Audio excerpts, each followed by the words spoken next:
చేసేదాన్ని తెలుసుకోవడం మనకు పాటించారు కదా. ఈ చెప్పినాలో అలాగే కూడా అక్కడ ఏం జరిగిందో మనకు తెలియదు. అక్కడ ఉన్నాయి.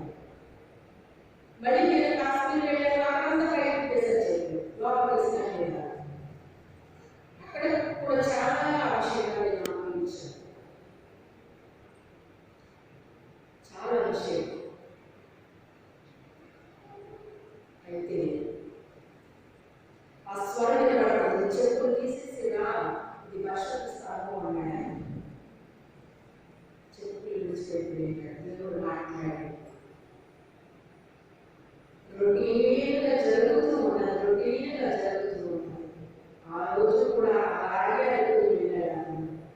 ఈరోజు నేను పెడతాను, కొన్ని పెట్టుకుంటాను, నేను పెడతాను, ప్రజలకి రోజు చేస్తాను, సాయంకాలం రోజు తీసుకొస్తాను, ఇలాగే అనుకున్నాను. వెళ్ళలేదు, కానీ అనుకున్నది ఆ రోజు అలాగా జరగలేదు. సడన్గా జరుగుతారు మా జీవితంలో. దేవుడు ఎప్పుడు దర్శిస్తాడో, ఎప్పుడు ఆయన టైమో ఆయన తెలియదు. సడన్గా దర్శించాడు అంతే. మారిపోయింది. ఇంటికి వెళ్ళారు. మామయ్య ఇది ఒకసారి అంటున్నాడు. ఏం జరిగింది? ఒకసారి మామూలు చూసి వస్తాను. భార్య వాళ్ళ తర్వాత తీసుకెళ్తాను. మొదట నేను వెళ్ళి చూసి వస్తాను. అంతే. ఇక అక్కడి నుంచి స్టార్ట్ అయింది. అప్పుడు నేను ఆలోచిస్తున్నాను, మనసుతో వాటికి చెప్పిన తర్వాత నేను ఆలోచిస్తుంటే, అతను ఎప్పుడు పిలిచాడు దేవుడు? ఎప్పుడు పిలిచాడు తెలుసా? ఎన్ని సంవత్సరాలు పిలిచాడు తెలుసా? చెప్పండి.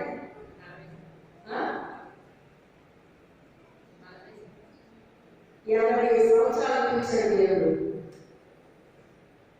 ఎప్పుడు పిలిచాడు? 50 సంవత్సరాలు.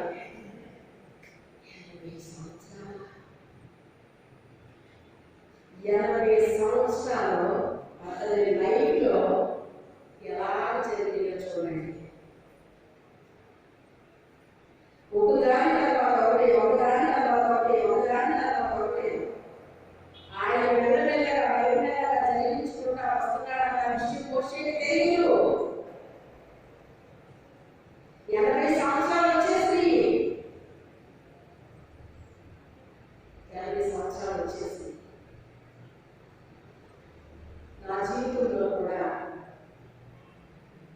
నాకు పిలుపున్నా తెలుసు, నన్ను వాడుకుంటాడని తెలుసు, అన్నీ తెలుసు. నాకు వయసు సంవత్సరం వచ్చేస్తాను కదా, పుట్టినరోజు వస్తాను కదా. నాకే పుట్టినరోజు సంతోషమే కానీ ఎవరో కారణాలు ఓ సంవత్సరం ఆయుష్ తగ్గిపోతానండి. ఏం తగ్గిపోతుంది అంటే ఇంత వయసు నేను ఉండాలని నాకు కోరిక కాదు. నా తల్లి చెప్పిన పని నేను చేయాలి, అది నా యొక్క కోరిక. అదండి నా మనసులో ఉండేది. అయితే సంవత్సరం అయిపోతుంది. నా బుద్ధిలో ఒక ఆలోచన ఏమిటో తెలుసా? ఇప్పుడైతే ఎవరు బలంగా ఉన్నాడు, ఇప్పుడైతే బలంగా ఉన్నాను కదా, నీ పని ఏం చేయగలను? బాగా చేయగలుగుతాను, బాగా వేయగలుగుతాను. నా ఎప్పుడు చెప్తాను తీరా చెప్పేటప్పటికి ఏం చెప్పాను? సాకు చెప్పాను. మోషే కూడా ఏం చెప్పాడు? సాకులు ప్రభువా, అసలు నాకు మాట్లాడటం రాదు, నేను చాలా బెదభాషని చెప్పాలి అంటే, మా ఇంటి నుంచి చుట్టాలతో మాట్లాడాలంటే నాకు భయం. ఆ ఏదైనా అడిగితే ఏం చెప్పాలో కూడా నాకు తెలియదు. అందుకే లోపల బాగా తొలగకుండా రాకునేది. అలాంటి వ్యక్తిని అలా చేసేయండి దేవుడు. వ్యాధి వచ్చే నిలబడి మాట్లాడేస్తారని ఇదంతా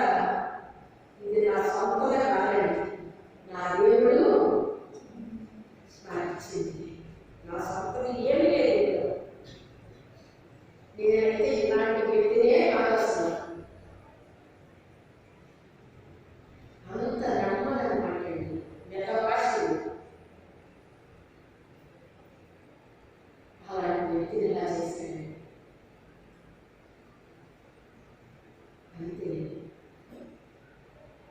అతని లైఫ్లో మొత్తం మారిపోయింది.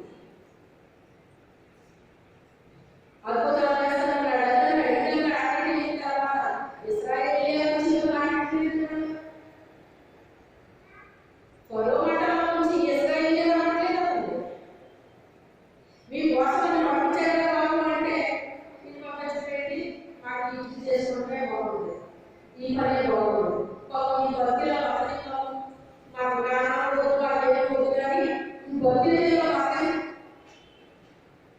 మాకు అంత ఆశ ఏమీ లేవు. ఇది ఎవరో మా లైఫ్ అయిపోతుంది, ఇలా అయిపోవడం అంటున్నారు వాళ్ళు.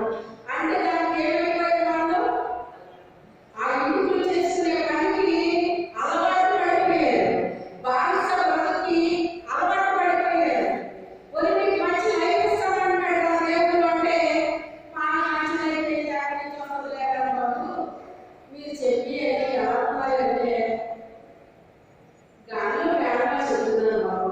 గాలిలో పేడను గాలిలో పేడ కాదా బాబు, దేవుడు చెప్తున్నాడు కదా నన్ను పంపించాడు.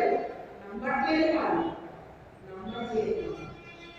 ఈ లైఫ్ ఇలా ప్రసాదించేది ఇలా అయిపోలేదు. మరి మీరు మార్కెట్టారు కదా, మార్కెట్ మరి మార్కెట్లో వచ్చాడు దేవుడు. నువ్వు మార్కెట్లో రాడు, ఆయన ఎప్పుడు రావాలో వస్తాడు. ఇప్పుడు ఇది 57 వచ్చి 57 చదివించారు. 57 అతనే ఎన్ని రకాల ఆయన ఆర్థిక సెట్ చేసుకొని ఒకసారి ఆలోచించారు. 50 సంవత్సరాలు అలా వెయిటింగ్లో పెట్టావా అని నాకు ఆశ్చర్యం అనిపించింది. ఎలా పెట్టాలో 50 సంవత్సరాలు మాటలు చెప్పండి. మీరు ఊరు ప్రయాణం వెళ్ళేటప్పుడు బస్సు కోసం వెళ్తే మీరు ఎంతసేపు వెయిట్ చేయగలరు బస్సు కోసం చెప్పండి?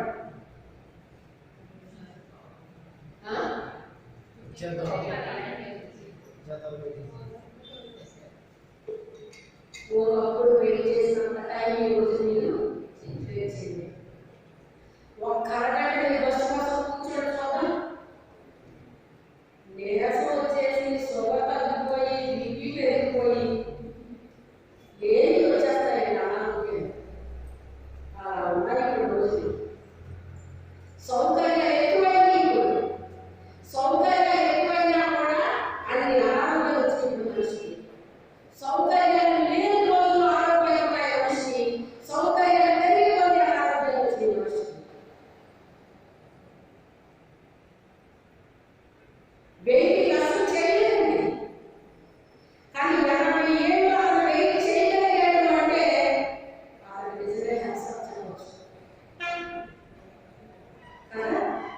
మాది అదేంటి అంటే వెయిట్ చేసే వాళ్ళలో ఒక మాదిరి చూడొచ్చు. ఆయన గురించి మనం మళ్ళీ అక్కడ వాడు తదనం కదా, తదనమైన వాళ్ళందరూ ఎలా పోరాటం ఉంచాడు. ఫరో దగ్గరికి వెళ్ళాడు. ఫరో అన్నాడు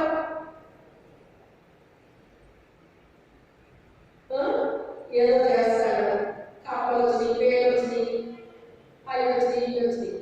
ఏదైనా చేస్తాడో ఆ మాదిరి అదే చేస్తున్నాడు. ఇంకేమన్నా తేడా ఉందా? ఎవరో తేడా లేదు. ఇంక ఇందులో గొప్ప ఏమంటే వేసిందే అప్పుడు చేస్తున్నాను అంటున్నాడు. మరి ఏంటి వాళ్ళు మాట్లాడాడు, నువ్వు ఆలోచాడు ఆయన, నువ్వు కదలడు బాగు, నేను చేస్తాను కదా, నేను చేస్తాను కదా అంటాడు ఆయన. ఏం చేస్తావో ఏమో ప్రభా, నేను ఏం చేయాలి ఆలోగా అది చేస్తాను మార్కెట్ చేసేస్తున్నాను. మార్కెట్ ఎందుకు చేస్తారో తెలుసా మీకు? తెలుసా మీకు? వాళ్ళ దగ్గర కూడా దెయ్యం శక్తులు ఉంటాయండి. వాళ్ళ దగ్గర కూడా దెయ్యం శక్తులు ఉంటాయి. పడిపోయిన దూతలో మహిమని దేవుడు తీసుకోలేదు. అందుకే దేవదూతలకి కూడా శక్తి ఉంటుందండి. అలాగే అవి పడిపోయినాయి భూమి మీద, వాటి శక్తిని కానీ మహిమను కానీ తీసుకోలేదు దేవుడు. అందుకే అవి కూడా కొన్ని చేస్తూ ఉంటాయన్నమాట. ఇప్పుడు ఈ మాంత్రికులు అన్నవాళ్ళు కూడా ఏం చేస్తారంటే వాటిని ఆరాధిస్తారు వీళ్ళు. అందుకే ఆ శక్తులన్నీ కూడా వీళ్ళ మీద పనిచేస్తాయి. మొన్న ఏదో ఒక విషయం నేను విన్నాను అనమాట. ఒక యాంకర్ అంట ఒక ఆమెను ఎవరినో ఏమంటారు మరి ఆమె తెలియదు నాకు, ఇంటర్వ్యూ చేయడానికి వెళ్ళిందంటండి. ఆ ఆత్మని పిలుస్తుందంటండి, దెయ్యాలు పిలుస్తుందంట. ఆ దెయ్యాలు పిలుస్తుంటే అవి వస్తున్నాయంటండి. ఈ యాంకర్ కళ్ళు తిరిగి పడిపోయిందంట. ఇదేంటి బాబోయ్ ఇలా పిలుస్తుంది అనేసి ఈ మనిషి పడిపోయిందంట. యాంకర్ మరి ఏం చేయాలి, అక్కడ ఏం జరుగుతుందో ఇక్కడ ప్రజలకు తెలియపరచాలి. అవన్నీ చూసి మీరు ఏం చేయాలి మనిషి ఇదంతా తెలియపరచాలన్నమాట. ఇంకేం తెలియపరుస్తుంది అడిగి పడిపోయిందన్నమాట. ఎందుకు అంటే ఆ శక్తులన్నీ వీళ్ళలో పనిచేస్తాయన్నమాట. అందుకే కొన్ని మొక్కుబడి చేస్తున్నప్పుడు ఎందుకు జరుగుతాయంటే అందులో జరుగుతాయి అన్నమాట. కానీ జరగకపోతే ఏంటో తెలుసా, అన్నీ చేస్తాయి కానీ మనిషికి రక్షణ ఇవ్వలేకపోతుంది. వాటికే రక్షణ ఏదైతే ఎవరికి రక్షణ ఇస్తాయి, రక్షణ మాత్రం ఉండదు. ఒక సవాల్ విసిరాడు సాతానుడు, నా ప్రాణాలకు మొక్కేస్తే ఇది మొత్తం అంతా ఇచ్చేస్తాను అన్నాడు. ఇదంతా నాదే చెప్పాడు. అందుకే కాళ్ళకు మొక్కితే జరుగుతాయి అన్నమాట. అది వీళ్ళకి తెలియదు. అది అయ్యో కదా, సాగి పడిపోతే అన్నీ వచ్చేస్తాయి, అదే బెటర్ కదా అనుకుంటున్నాను. కానీ రక్షణ మనిషికి రక్షణ లేకపోతే చనిపోయిన తర్వాత అది ఎక్కడికి వెళ్తాడు? ఎంత భూమి మీద వాగ్దానాలు ఉంటే మాత్రం రక్షణ లేకపోతే ఎక్కడికి పోతాడు? అతను పోవడమే, ఇంకేముండదు. ఇతరు ఏం చేస్తాడు, వాళ్ళు ఏం చేస్తారు, ఇతరు ఏం చేస్తారు, వాళ్ళు ఏం చేస్తున్నారు. ఏంటి ప్రభు అంటే వాళ్ళు పోషి అంటాడు. లాస్ట్కి ప్రతి ఇంటిలో దొరుకుతుంది మనకెళ్ళో చనిపోయాడు. అప్పుడు ఇంట్లో పొమ్మన్నాడు, వెళ్ళిపోండి అన్నాడు. మళ్ళీ ఏమంటున్నాడు, పురుషులు మాత్రమే వెళ్ళండి, స్త్రీ పిల్లలకి వచ్చండి అన్నాడు. అలా మొదలు అందరూ కలిసి వెళ్ళాలన్నాడు. అలాగా నచ్చినట్టుగా ఏదో డిస్కౌంట్ ఇచ్చినట్టుగా చెప్తున్నాడు అన్నమాట. పిల్లల్ని విడిచిపెట్టండి, స్త్రీలు తీసుకెళ్ళన్నాడు. మళ్ళీ మీరు వెళ్ళండి, మీకున్న గుడ్డు గవర్నమెంట్ వదలన్నాడు. అసలు ఒక్క డేగ కూడా మేము వదలనుకుంటున్నాను, ఒక్క డేగ కూడా మేము వదలం. మొత్తం అందరూ వెళ్ళి ఆయన పూజించి ఆరాధించి మేము వస్తాము అని చెప్తున్నాడు. చెప్పినప్పుడు లాస్ట్గా ఫైనల్గా వీళ్ళు ప్రజలు ఏమంటారంటే, రాజా మీకు ఎలా ఉందో నాకు తెలియదు కానీ మీకు ఎంతకంటే దానికి ఏం కావాలి అన్ని ఇళ్ళలో సేవలు అయిపోయి ఏ చూడు పిల్లలు మీరు మీ ఇంట్లో కూడా ఇంకా ఏం అనుభవించాలని మీరు ఇలా చేస్తున్నారో ఇక బాబాయ్ వాళ్ళు కూర్చొని మీరు పంపించేయండి అని వార్తిస్తారు. అప్పుడు పంపించాడు అన్నమాట. అయితే మొత్తం కదా వీళ్ళు పంపించాడు. అక్కడ ఎలా సముద్రం వచ్చింది, తర్వాత వెనకాల సైన్యం వస్తుంది, అది 2 పాయలు వచ్చేసాడు, అందులో నుంచి వెళ్ళిపోయాడు. అలా కాకలేసింది, మన్నాలు పంపించాడు. ఎండ రాకుండా మేఘస్తంభం అయ్యాడు, రాత్రి అగ్ని స్తంభంగా మారాడు. ఇవన్నీ కూడా జరుగుతూనే ఉన్నాయి. ఇదంతా పట్టేటప్పటికి మోషేకి ఎంత వచ్చింది, 150 సంవత్సరాలు వచ్చింది. ఎంత వచ్చింది? మీకు చెప్పారు, మన లెక్కలు లేదు, దేవుని లెక్కలు లేదండి. మన లెక్కల ప్రకారంగా జరగలేదు, దేవుని యొక్క లెక్క ప్రకారంగా చేస్తారండి అంతా కూడా. ఇప్పుడు కరెక్ట్గా సరిపోయిందా లేదా? ఇతను 50 సంవత్సరాలు పిలిచేటప్పటికి అక్కడికి వెళ్ళేసరికి 40 సంవత్సరాలు పట్టింది. ఇప్పుడు 150 సంవత్సరాలు అయ్యింది. మనిషికి ఎప్పుడైతే అప్పుడు పాపం చేశాడో ఆదాము, మరి అప్పుడు ఎలా బ్రతికేవాడు? మనం 100 బ్రతికేవాడు, 900 పైన బ్రతికేశాడు. అంటే ఇంచుమించుగా 1000 వరకు బతికేశాడు. అంటే 100ల సంఖ్యని ఎక్కడ ఏం చేశారు దేవుడు? వీళ్ళు ఆలోచన తలంపు కేవలం ఎల్లప్పుడూ చెడ్డదే. ఇక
ఇక రద్దు చేసే పనే ఉండదు అన్నమాట.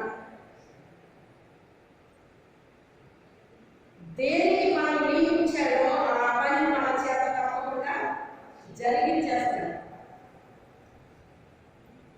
మనం ఒకవేళ సమర్పించుకుని చేసేవాళ్ళమైతే మనకి ఇష్టమైతే చేస్తాం, కష్టమైతే మానేస్తాం. ఇది మానేది. సమర్పించుకున్న వాళ్ళది వేరుగా ఉంటుంది, దేవుడు ఏర్పాటు చేసుకున్న వాళ్ళది వేరుగా ఉంటుంది. దేవుడు ఏర్పాటు చేసుకున్న వాళ్ళకి కన్స్ట్రక్షన్ అయ్యే ఉండదు. నాకు భయం లేకపోతే నాకు అది లేదు నాకు తెలియదని ఒప్పుకోడే కాదు. నీకేముందో ఏం లేదో నాకు తెలిసినా నేను మాట సరిగ్గా మాట్లాడలేదండి అంటే ఓరించుకుంటే అసలు నీకు ఓరించిందే ఉన్నాడు. నిజంగా మన మందిరానికి వచ్చిన వాడికి చాలా మందికి నాలుగు సవరించాడండి దేవుని స్తోత్రం. కొంతమందికి నాలుగు సవరించాడండి. వాళ్ళు సరిగ్గా మాట్లాడేవారు కాదు.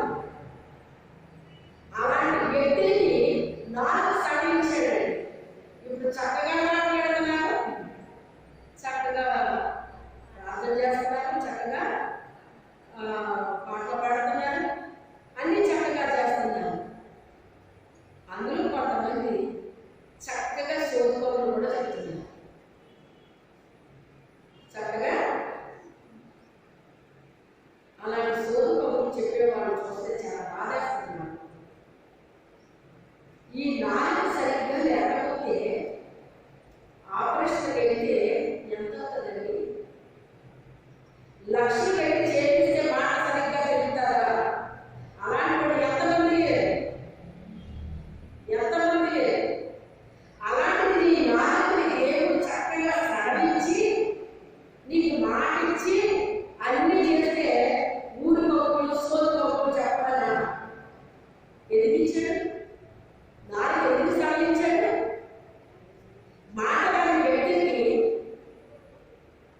మాట ఇచ్చాడు అంటే దేవుడు స్తుతించమని, దేవుడు ఆరాధించమని, ప్రార్థించమని, గానం చేయమని, దేవుడు ప్రకటించమని. ఎందుకు సడలించాడు ఆయన? ఆ విషయమే మర్చిపోతారండి కొంతమంది. జరిగే రోజు పోగలుగుతారండి, జరిగిన తర్వాత మర్చిపోతారండి. ఇక ఊరు కూడా సోదు మాట్లాడుతున్నాడు. ఎప్పుడైతే అర్థం అయిపోయారో దేవుడు మాకు తెలియదు. అసలు నేను నాకు ఎందుకు సాధించలేనో అలా అనిపించదా? చెప్పండి, అనిపించదా? అప్పుడు ఆయన ఇస్తారు చిన్నకి ఈ ఇచ్చిన తర్వాత అప్పుడు కొట్టుకుంటారు అన్నమాట. అప్పుడు కొట్టుకుంటారు.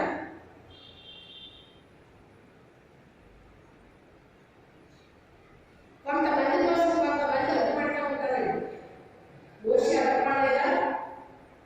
వాళ్ళు చెప్పేస్తానికి అడ్డుపడలేదా? ఏసారి అడ్డుపడలేదు మోషే. సమూయేలు ప్రార్థన చేయలేదా? సమూయేలు ప్రార్థన చేస్తే కార్యం చేశాడు దేవుడు. చివరికి ఆ ప్రజల మీద విసుగు చేసి అంటాడు దేవుడు. ప్రజల మీద విసుగు చేసి చాలా స్ట్రాంగ్ గా చెప్పాడు అన్నమాట. బాబు సమూయేలు ఈ ప్రజల ఎందుకు ప్రార్థన చేసామంటే వినలేదు. వినంటే దాని అర్థమేంటి? వినపడడం కాదు. వినబడినా దాని జవాబు ఉండదు. దాని జవాబు ఉండదు. నువ్వు ఆ ప్రజల ప్రార్థన చేయలేదు.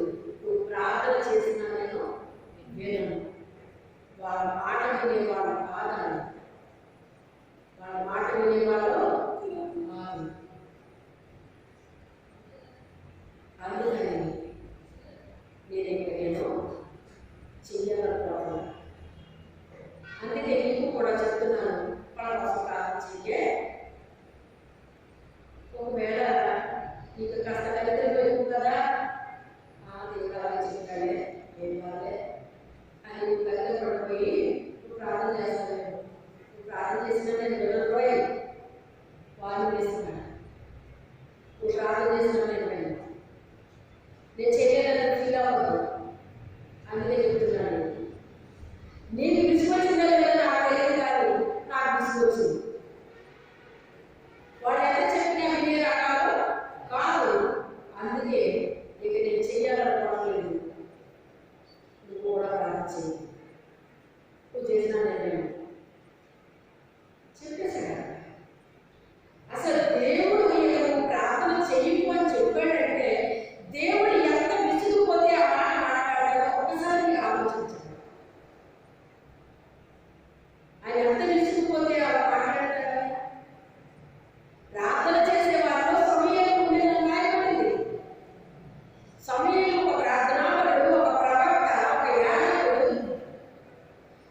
చేయలేదు. అందుకే దేవుని ఎప్పుడు కూడా మనం విశ్వసించకూడదు,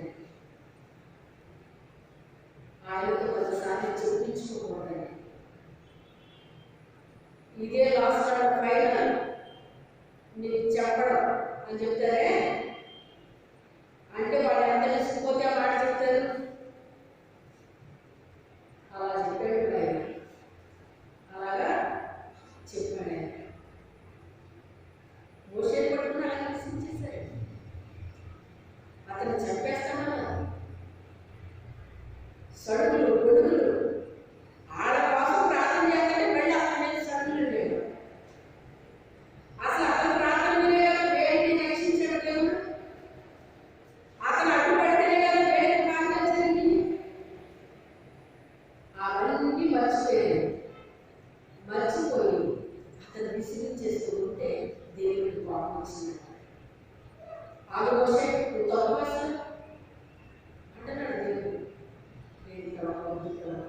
నేను అన్న పాపాలు పడడం కష్టమైపోయాను. అందులో ఇలా మాట్లాడుకుంటాను. ఆ దేవుడు చెప్పి చేస్తాడు. ఆయన తీసుకెళ్ళి ఎడాలో చదివేస్తాడు అంటారు. నీకు ఆ పాపాలు రావడం కష్టమైపోయాను, దైవ కనిపించేయాలని ఆయన పట్టుకుని ఉన్నాడు. మంచిగా ఆడపడి అలాగా 40 సంవత్సరాల వాళ్ళ చేత పనిపోయాడు, విసిగిపోబడిపోయాడు. ఆలోచించండి, మనం మంచి చేస్తున్నాము కదా అని మనం అనుకోవచ్చు. మనం ఏమవుతాం తెలుసా? ప్రజలతో విసిగిపోతామండి. ఏమైపోతాం? విసిగిపోతాం. మనం వాళ్ళు చేసేది మంచే, వాళ్ళకి చేసేది ఉపకారమే, వాళ్ళకి చేసేది మేలే, కానీ మనం విసిగిపోతాం. వాళ్ళకి మనం మేలు చేస్తుంటే వాళ్ళు మనం విసిగిస్తూ ఉంటారు. వాళ్ళకి మనం ఉపకారం చేస్తుంటే వాళ్ళు మనం విసిగిస్తూ ఉంటారు. వాళ్ళకి మంచి చేస్తుంటే మనకి చెడు చేస్తూ ఉంటారు. ఎంత విసుగండి అది! సామాన్యమైన విషయంగా ఒక రకంగా ఏమంటారు తెలుసా? తారక్షణ ఏమంటారు? ఇది తారక్షణ అంటారు. ఇదంతా నేను ఏం చేసింది అనుభవించాను తెలుసా? మామూలు ఉన్నప్పుడు కదండి, సేవలు ఉత్సాహాలు గురించాను. సేవ అంటే చాలా మంది అనుకుంటారు ఎంతో ఈజీ అనుకుంటారు. ఈజీ సేవ ఉంటాయి, ఈజీ సేవ ఉంటాయి. నేను వాళ్ళకు బాధ్యత లేకుండా చేసే పని చేస్తారు కదండి. అలా బాధ్యత బాధ్యత వల్ల ఏమవుతాయి? మరి ఈజీ సేవ కదా. ఒక భారంతో బాధ్యతతో గుండెలో మనం ఆత్మల భారం కలిగి పని చేయాలి అంటే చాలా విసిగిస్తారండి ప్రజలు, చాలా విసిగిస్తారు. అందుకే ఒక పేరు పెట్టాడు తెలుసా? మోషే పేరు. మోషే అంత కోపిష్టి కూడా లేదు బాబు. అసలు ఇది వాడు ఇచ్చిన పేరు. ఆయన ఏమన్నాడు? అసలు వాడంత సాత్వికుడు భూమి మీద ఎవరైనా చూసారా? దేవుడిచ్చే సాక్ష్యాన్ని మనిషి ఇచ్చే సాక్ష్యానికి ఎంత తేడా ఉంటుంది. అసలు మీరు సాత్వికుడు భూమి మీద ఎవరు లేదన్నాడు. కానీ మనిషి గురించి ఏదైనా కోపిష్టి ఎవరు లేదన్నారు. మరి ఎవరి కరెక్ట్? మనసులే కరెక్ట్. అంతే కదా? మనసులందరూ కష్టించారండి సాక్ష్యం. మనసులే కరెక్ట్ అంటారా? ఏమంటారు చెప్పండి? మనిషి ఇచ్చే సాక్ష్యం కాదు. మనిషి సాక్ష్యానికి దేవుని సాక్ష్యానికి సంబంధం ఏమంటుంది? మోషే కోపం తెలిసింది. ఎందుకు కోపం వచ్చిందో మోషే వాళ్ళకి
తప్పిందండి?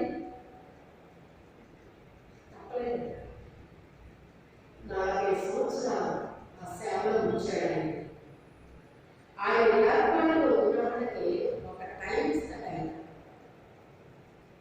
అక్కడ ఏ టైం ఇవ్వాలి, ఏ టైం ముగించాలి అనేటువంటిది ఆయన లేకపోతుంది. అలాగే 15 సంవత్సరాలకి కవరించాడు యేసేపుని. 30 సంవత్సరాలకు పెరుగు వచ్చింది. 13 సంవత్సరాలు ఆయన గుట్టలో పడ్డాడు, చేసాల్లో పోయాడు, ఇంట్లో పనిచేశాడు, అవమానం పడ్డాడు, నిద్రలు ఊహించాడు, జగతాలు వచ్చేసి ఇవన్నీ అనుభవించాడండి. దేవుడు ఏర్పాటు చేసుకుని ఎన్నిక చేసుకున్న మనిషిని సింహాసనంలో కూర్చోబెట్టారు చాలా మంది. అది జరిగిన కాదు. హౌస్వైఫ్ మేరీ గారు ఎంతమంది తెలుసు? ఆవిడ ఒక మాట చెప్పాడు. అసలు చాలా సింపుల్గా చెప్పింది. అంట మనిషి అంట పురస్కారాలు చాలా నచ్చుతాయి, తిరస్కారాలు నచ్చుతాయి. తిరస్కారాలే బాగా ఉంటాయి, పురస్కారాలు ఎక్కువ ఉండవండి. తిరస్కారాలే ఎక్కువ ఉంటాయి, పురస్కారాలు చాలా తక్కువ ఉంటాయి. వీళ్ళందరి చేత తిరస్కరించబడితే ఆయన పురస్కారాలు ఇస్తారన్నమాట. అర్థమైందా?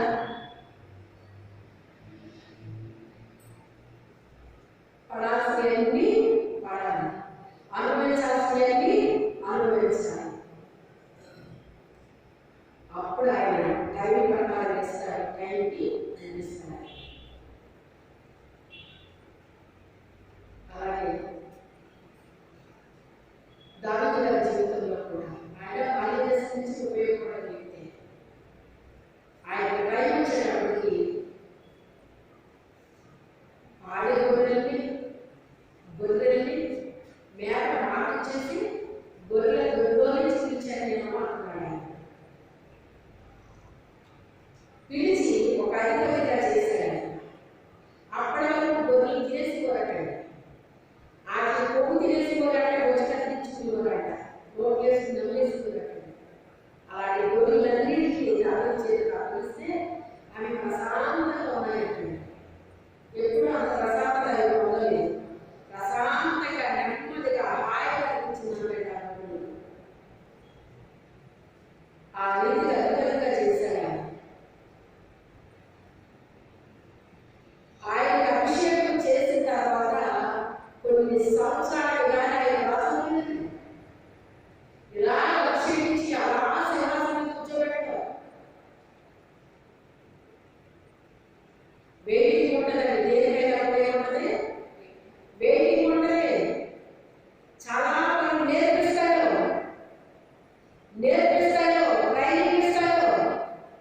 ఇవన్నీ అయిన తర్వాత అప్పుడు మనకి ఇవ్వాలనుకున్నది ఇస్తాడు. ఎప్పటికే కాదు, అందులో ప్రమోషన్ వస్తాయి. ఏమొస్తాయి? ప్రమోషన్ వస్తాయి అన్నమాట. మీరు జాబ్ చేస్తున్నారనుకో, ఇంకెప్పుడు లైఫ్గా ఏమన్నారండి? ఏమనుకుంటారు? చెప్పండి, చెప్పండి.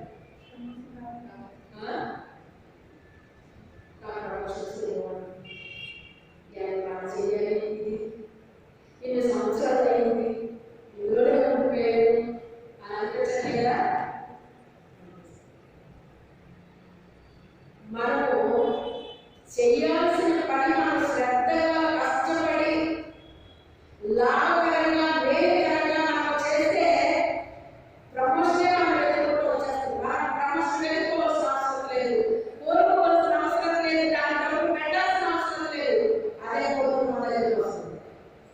దేవుడు కూడా ఆలోచిస్తాడు.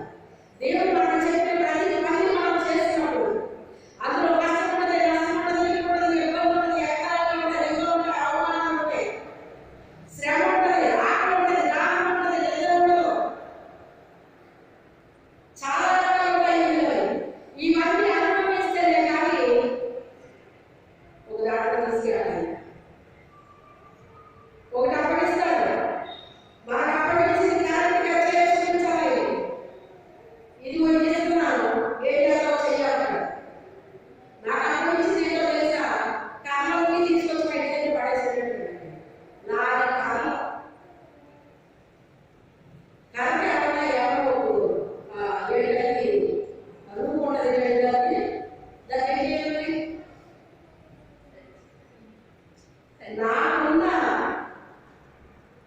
నాకున్న కళలు బట్టో, నాకున్న నైపుణ్యాలను బట్టో దానికి నేను అప్రూవ్ చేస్తాను.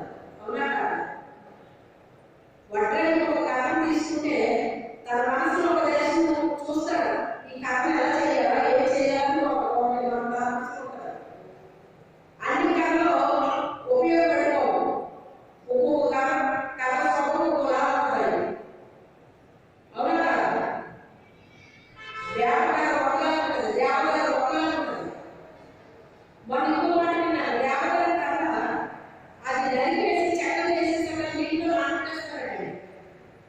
నీళ్లు కొంతకాలం నానితేనే కానీ అది దాన్ని ఉపయోగించరండి. ఎందుకు నీళ్లు నానబెట్టారంటే కనుక అది రైతులో ఉంచుకోవడానికి అదండి దాని అర్థం. అది ఒకప్పుడు నాకు కళ చూపించాడు దేవుడు. నేను చెప్తా ఉంటాను కదా, మీరు నాకు ఇచ్చిన కళకి వాక్యానికి నాకు ఇచ్చిన దర్శనాన్ని మూడింటికి సరిపోతుంది అన్నమాట. ఈ దర్శనం వచ్చి నాకు చాలా సంవత్సరాలు అయింది, దాదాపు ఒక 20 ఏళ్ళు అయ్యవచ్చు. అప్పుడు వచ్చిన దర్శనానికి ఇప్పుడు జవాబు ఇచ్చాడు నాకు దేవుడు. దేవానికి స్తోత్రం తండ్రి. చెప్తున్నాను కదా, నాకు వచ్చిన కావాలని మర్చిపోలేండి. అది ఎందుకు ఇచ్చాడా ఏంటి అది నేను మర్చిపోను. అది అలా గుర్తుంటుంది. 20 ఏళ్ళు పైన అయిన కళ ఇప్పుడు దానికి జవాబు వచ్చిందా? మరి అప్పుడు హ్యాపీ ఉంటుందా కూడా కదా? చాలా సంతోషం అనిపించింది అన్నమాట. అప్పుడు కంప్లీట్ అయింది నాకు. దేవుడు ఏదైనా ఒకటి చెప్పినప్పుడు అది కంప్లీట్ అవుతుందండి. అంటే ఒకసారి కంప్లీట్గా చెప్పడుతున్నా ఒక్కొక్క బిట్టు చెప్తూ ఉంటాడండి. ఒక్కోసారి ఒకేసారి మొత్తం అంతా చెప్పడు, కొన్ని విషయాలు ఒక బిట్టుగా చెప్తాడు అన్నమాట. అలాగే ఇప్పుడు నాకు కాస్త చెప్పి ఇప్పుడు పూర్తయింది అన్నమాట. నాకు వచ్చింది నెరవేరింది, అంత మొత్తం ఒకటైపోయింది అన్నమాట. అందుకు నాకు పుట్టాడు నాకు చాలా ఆశ్చర్యం అనిపించింది అన్నమాట. అలాగే ఒక పని అప్పగిస్తాడండి. ఆ పని మనం చేసి ముగించేయాలి. మరొక పని ఇస్తాడు, చేసి ముగించాలి. మనం చేసింది ఆయన శవసారాలి. అర్థమైందా? మనం చేసింది అయ్యాలే శవసారాలు అన్నమాట. అంటే మనము ఎంత కష్టపడతామో చూసుకోకూడదు. ఆ పనిని ఎలా చేయాలనే పని మీద నిమగ్నం చేయగలరు. ఆ పని మీద నిమగ్నం చేసినట్టే దాన్ని చాలా పర్ఫెక్ట్గా మనం చేయగలుగుతాం అన్నమాట. మనం ఎప్పుడైతే ఆ రీతిగా చేసామో అప్పుడు ఆయన కూడా దేవునించాలంట. మన దృష్టికి అది కరెక్ట్ అనిపించింది, బాగానే ఉంది. కానీ ఆయన దృష్టికి కూడా దేవునించాలి, కరెక్ట్ అనిపించాలన్నమాట. అలాగే చాలా సార్లు ఉన్నాడండి. నేను చేసిన పనుల్లో ఇంత కరెక్ట్గా ఎలా చేసావు అన్నాడు ఆయన. నువ్వు పెద్ద పట్టించుకోలేక ఉంటావు కదా, ఇది ఎప్పుడు నువ్వు పెద్ద పట్టించుకున్నట్టు లేదు, చూసినట్టు లేదు, నన్ను అడిగినట్టు లేదు, ఎలా చేసావు నువ్వు ఎలాగా చాలా కరెక్ట్గా చేస్తావు అన్నాడు. అమ్మాయి కరెక్ట్గానే చేస్తావు కదా అనిపించింది అన్నమాట. బొర్ర పెడితే రోజు అలా చూస్తూ పెట్టలేదండి. ఏం పెట్టాలి? రోజు చేస్తానండి, కానీ ఇదేం అర్థమవుతలేదు. ఎందుకు అర్థమవుతుంది? బొర్ర పెట్టట్లేదు దాని మీద. బొర్ర పెడితే అర్థమవుతుంది, బొర్ర పెట్టడం ఎలా అర్థమవుతుంది? ఏదైనా కూడా ఏం పెట్టాము? బుక్ పెట్టి మన తల్లి పెట్టుకుంటే చదువుతున్న గొప్పం కాదు. బయటకు తీసుకెళ్ళి మన తల్లి పెట్టుకుంటే అది మన గొప్పం లేదు. గుండెలో పెట్టుకుంటే గుండెలో వెళ్ళిపోతుంది. వినాలి, అది చదవాలి, ధ్యానించాలి, ఇతరులకు చెప్పాలి. ఇవన్నీ నాకు తెలియని విషయాలు. తెలియని విషయాలు అన్నీ చేశాను అన్నమాట. అవి నాకు అలా చేయాలని తెలియదు, నాకు చేశాను, మొత్తం చేశాను. అది కరెక్ట్ అన్నాడు.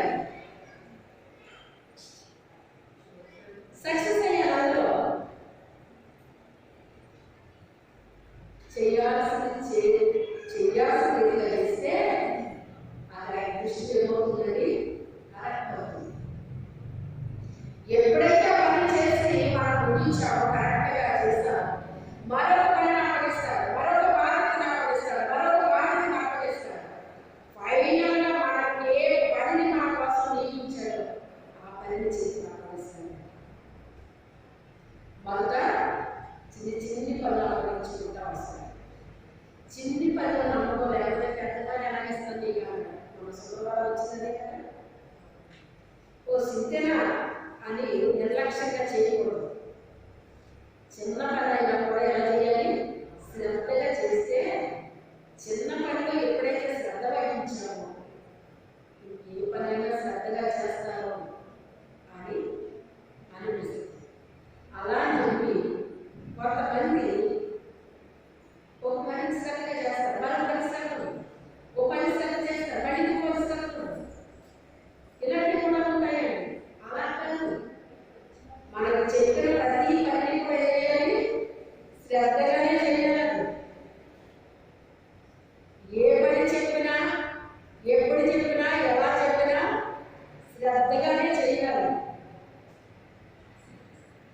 శ్రద్ధగా చేస్తే దేవుని దగ్గర పొగడబడతామండి. ఆయన మెచ్చుకుంటాడు. ఆయన మెచ్చుకుంటాడో పొగుడుతాడే చేయకూడదు.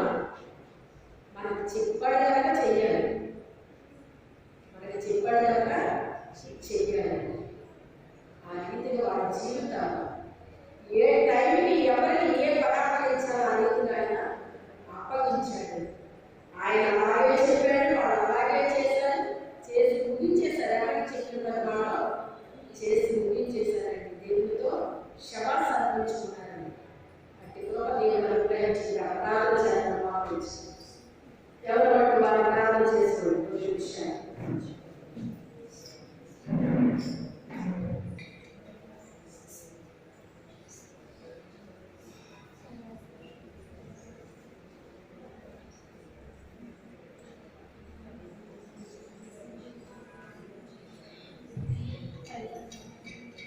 చెప్పబడిన వాక్యం మా మధ్యలో ఉన్న ప్లేస్ ప్రార్థన చేస్తాం.